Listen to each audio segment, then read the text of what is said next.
Ladies and gentlemen, welcome back to the Intel Extreme Masters Season 7 Katowice. Dobry wieczór! We do have just one more StarCraft 2 game of the day to decide who goes through the semi-finals. It's also a very big game for us here in Europe because it's the last Europeans. Yes, the rest are all Koreans. What a shock. The last two then, on the stage. Please welcome, first off onto the stage, he is the national German champion. He is Socke! Witamy!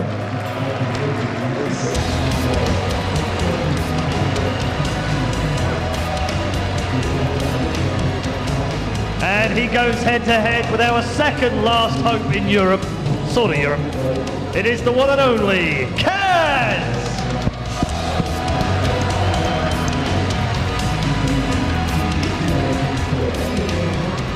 Okay, we're just going to have a very quick chat with you two guys. I know you've got your head in the game and you want to play the match, so well done for getting this far. You represent Europe. All the weight now sits on your shoulders to try and take down 3 Koreans, but you've got to get past Kaz first. Oh yeah, I'm only focusing on the upcoming game right now. I think Kaz can be very tough. Yeah. And yeah, I want to have all the weight on my shoulders, so I should beat him. Well, we'll see. You've practiced quite hard before this tournament, is that right? Oh, well, I had a couple of weeks break over Christmas and New Year's and stuff, and yeah, that was quite helpful. And then the last 2 weeks or so, I practiced a lot, and yeah, so far it's going well. Okay, well, good luck. That's Socke. What about Kaz? Okay, Kaz, tricky question. If your victory would depend on this audience, what would you say to them? I will go into in for sure. You heard him! All right, ladies and gentlemen. Good luck. Gentlemen, shake hands. Good luck. Have fun. That is it then from the main stage. We'll be back a little bit later on to wrap things up. But for now, let's get some analysis of this game coming up from our wonderful crew on the analysis desk, led, of course, by the very capable Jeremy Kale. Czas na naszych ekspertów.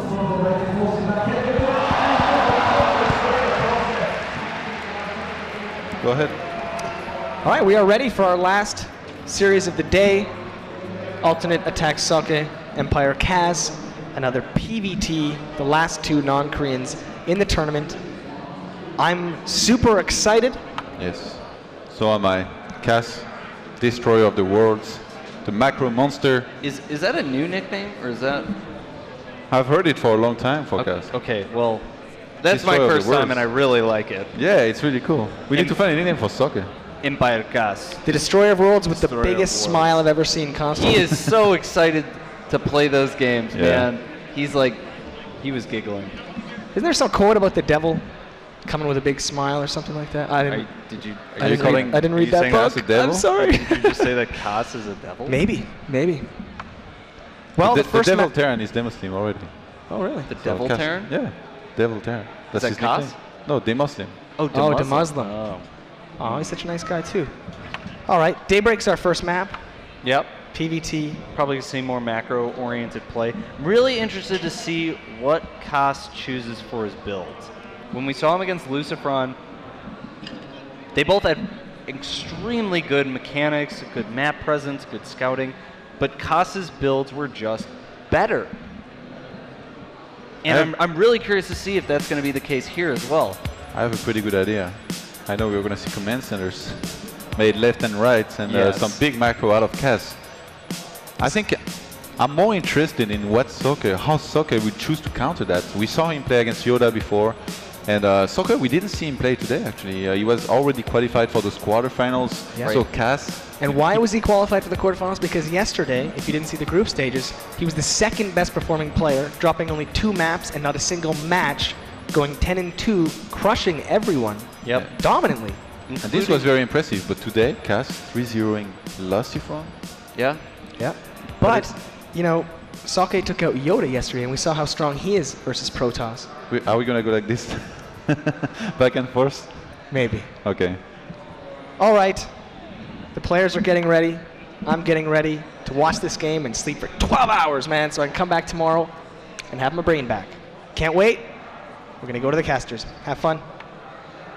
Thanks very much, Analysis Desk, as we are now here. I'm back, subbing out for Apollo, as he's done a few back-to-back. Yeah, he definitely did. And, well, we are going to start with our game very soon. We have a Protoss versus Terran now. We have a German, and he's up against the Ukrainian player here. And we actually do have a regame at this point, as there was a problem with our first match. So, heading to this game, Socke said that he is actually fine with facing Cass. He wasn't too happy facing either one of those two Terran players. He would have rather faced a Protoss or a Zerg player. Both of them would have been fine for him. But he says, looking at Lucifron versus Cass, I rather want to face Cass than Lucifron, and he gets his wish granted. Lucifron can be a really abusive player in this matchup. He can go for some really early aggression and, you know, go for Hellion drops, which is something that causes a lot of Protoss problems, and especially a lot of German Protoss problems. Time and time again in the EPS series, we see, you know, German Protoss is really having and struggles against that kind of play. But Cass is also capable of bringing out that kind of play as well. Yeah. The thing about Cass is that his practice just in general, this guy is grinding out so many games on ladder. I remember back in the days when those seasons were a lot longer, lasted a few months in StarCraft. We had Cass and Sasa, those two players in Europe. They had like 2,000, 2,500 games per season. It was crazy. They were way ahead of everyone else with the time spent in the game, and of course therefore a lot of experience. And this is something that comes into play in a game like this. And I've got to echo the sentiments that actually Jarrett made on the Analysis Desk here with the victory that we saw Socke take over Yoda yesterday, where Grubby here actually fell to him 3-0 in turn. So this really is a testament to the skill of Socke in this matchup. And as we had Paul ask Socke on the stage, he's really been ramping up the practice as of late. Yeah, and just talking about the preparation for a match like this, these two guys, they know each other's style. I have them here with 21 maps being played in international tournaments, in televised matches, and so far, Cass was the one player that always got a bit of an edge over his opponent. With 13 maps won, he has a 60% win ratio against Socke, and the last game that these two guys played each other was a best of 5, and Cass took it with a 3-0. Yeah, it's a really, really impressive record that we're seeing from both of these players. Cass is, I was saying before that Socke's practiced a lot, but it's obvious that Cass here is well versed. He is looking for blood, and Apollo has been, you know, touting his horn all day. He is so strong, and this potentially could be his tournament. He's one step away from being in the semi-finals against an all-Korean field. Yeah, and Socke at this point, of course, here being on camera, he was thinking about a lot how to open in these games, and we're going to find out what he's going to do here. The game is live. We are ready with our first map. It is Daybreak. And starting to the bottom left of the map in blue, we have the Terran player, Team Empire. It is Cass.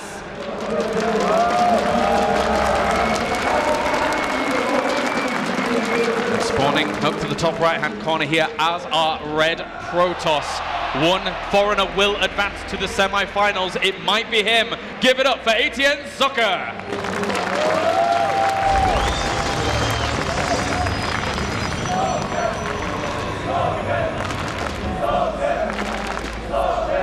Quite a few Socke fans here. And well, Socke currently starting here to the top right. He's a player who has a 55% win ratio against Terran, has a lot of games under his belt. Just looking at the televised matches, we have roughly 600 games that he played in the last 2 years in this game. That's quite a lot. And you know, you pointed it out.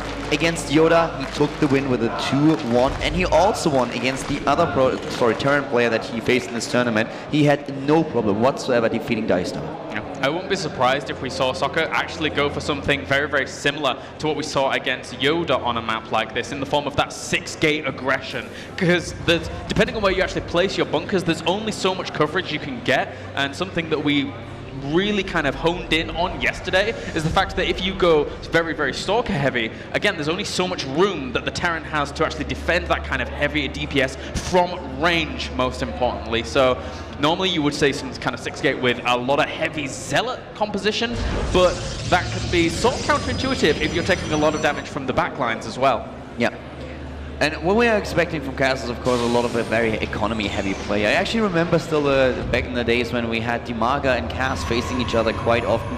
And the one problem that Cass always had is that Dimaga knew exactly that Cass is a player who likes to go into the macro game.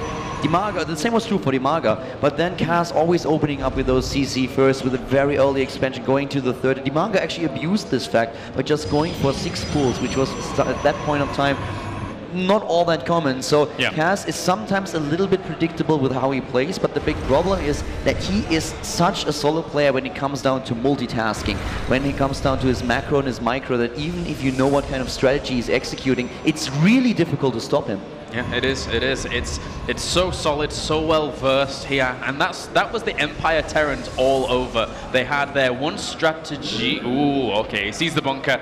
Nice spot there by Socke. Really, really prepared for that kind of eventuality, and he should be able to clean this up. That's a pretty cool position, though. He uses that Vespene Geyser as part of his blocking, and the Marine is already there, so this is a little bit annoying for Socke. I mean, he's still gonna deal with this, but the SCV is nearly completed with the bunker, and the Marine is suddenly in.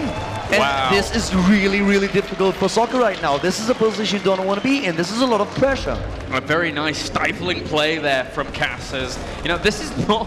If you think about Cass 6 months ago, this wasn't Cass. Cass would not go for this kind of little poke, and it's so annoying here now for Socke to clean up.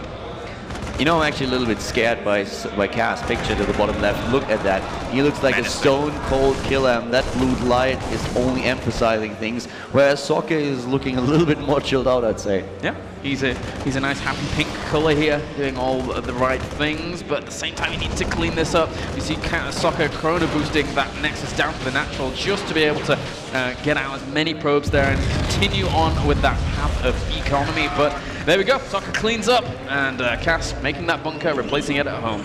That was a really, really good start that we currently saw by Cass, putting up a bit of pressure here. And he goes into additional barracks now after he added this third base. So at this point, we see him just going for the economy, adding those additional refineries. This is quite the play that we expected from Cass. Very economy heavy, but with a little bit of a touch to it. Yeah, and Cass here, well, again, we were mentioning before that there's the potential for that very heavy gateway aggression from Socke, but at the same time, Cass, all he need to do is prepare the bunkers and just get a little bit more of the infrastructure going here to really ramp things up. Socke does poke forward, sees the initial bunker. We'll pull back for now. And you know, Socke can't actually commit too much to this. He has 2 gateways. It's not like he has 4 or 5 gates that he can use to just power out units, but he will try to show these units and maybe force a bit of an overreaction from his opponent. If Cass suddenly thinks that this is a full-on attack by Socke, he might go down too many bunkers. He might cut his SCV production, something that he doesn't do.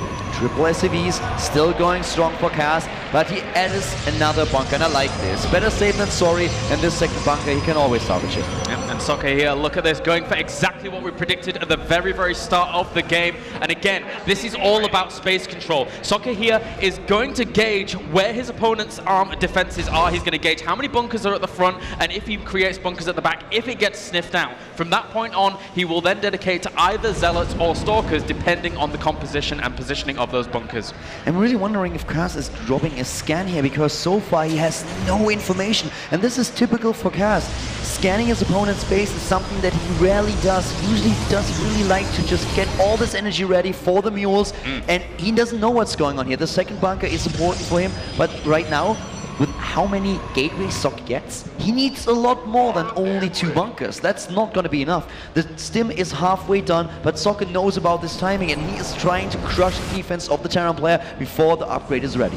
So Cass right now is just completely blind. He doesn't know that any of these units whatsoever are anywhere near this watchtower. He doesn't know about this pylon. This is going to be so much aggression. Cass is not going to be prepared for this. That is a lot of units, and we have the 7th gateway now going down. There's so much space control in those sentries. And now he's cutting his pro production, and Cass still building SCVs, and here come those units trying to trap into the force field. A bit of a misplacement with the force field, but these ones, they are great. No repair surface area for the SCVs. Bunker number 1 is already down, and he's heading straight for the second one. Very few Zealots still in this composition. He's swarming in additional ranged units. We have Marauders here. Cass is pushing Socke back, but the pylon is done, and here comes the warp in. Oh, those Zealots now can try and mince up a lot of these SCVs. They're having to buffer here to try and keep all of that bio alive behind it. 10 workers down, 12 workers, 14 workers go down here for Empire Cast. Socke doing a lot of damage, and meanwhile back at home it's 46 workers to 34.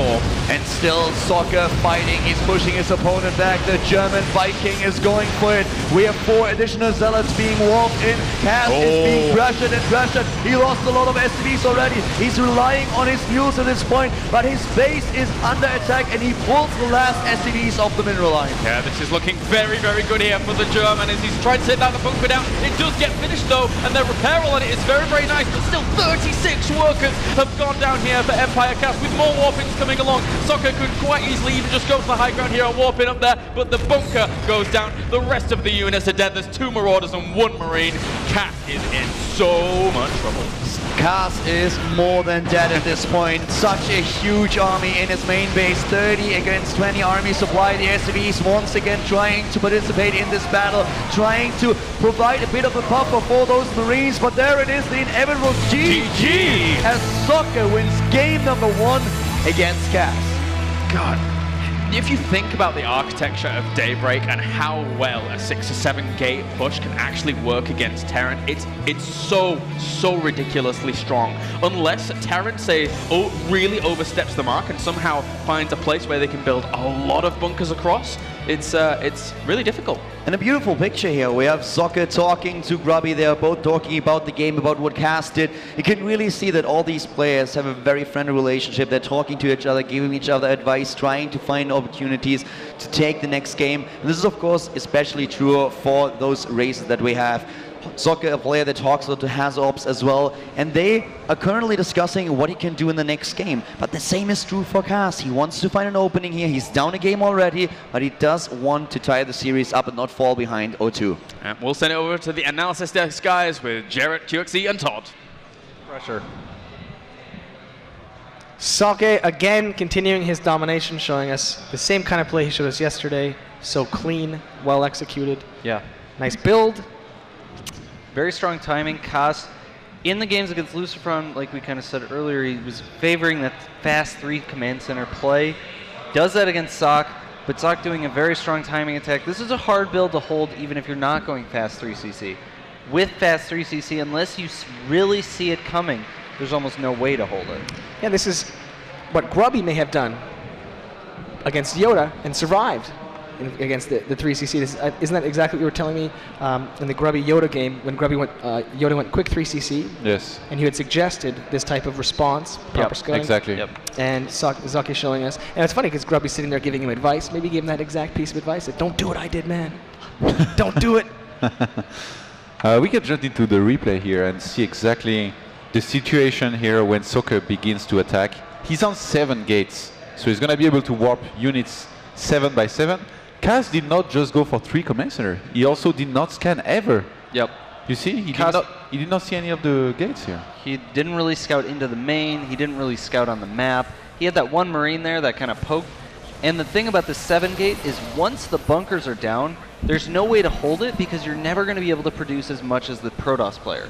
If you cannot re-establish a defensive position at the bunkers, you're never going to be able to take a head-on battle. You might be able to hold the top of your ramp, but even then it's very, very difficult. Actually, this was... He actually forgot one of the... Yeah, this was 6 gate. This one never came into action. Oh yeah, there we go. Socke, he tried something in this game, it worked, but it doesn't mean this is going to be basically how this series is going to play out for the rest of the games. Yeah, from now on, sure. Cass, he has to decide how to play, and I wouldn't be surprised if Cass goes for a 2 command center in the next game, followed by quick medivac tech, which is very safe. He would have held this if he had gone for that. I've tried myself to go for gate rushes against Cass, who's on 2 bases. And it does not go very well usually. Yeah, in the production tab, we could see that the... No, I want to just exit so we can get into the next game. Okay. As that battle was happening, Stim was like very, very close to finishing, and having Stim to defend that kind of timing it helps so much. You can focus fire down the sentries. Once the sentries are gone, you can actually repair your bunkers, you can keep them alive, and it's little things like that where when you go 3cc it's delayed by 30 seconds or a minute. When you go 2cc it finishes in time, or it finishes during the first set of battles. And we're actually going to be playing on Whirlwind for the second map. What do you think, UXC? CC first, Nexus first. Very bold prediction. Well, I'll tell you, it won't be 3cc with no scouting. Look at Kaz. He has gloves, huh? Yeah, he does. He's before the game starts. He does that before every game. He truly is the destroyer of worlds. By the way, I got confirmation. Those are like Hitman gloves. It was and then the guy behind him is kind of scaring me too, man. It was Dimos team in Rotterdam that gave him this nickname. Brother. Is his brother? Is it? Or is that his manager? Could be his dad as well, no? Looks like a bodyguard or something. I'm not sure. But I definitely have seen them together at other events. They both look like hitmen. They do. They're pretty scary, man.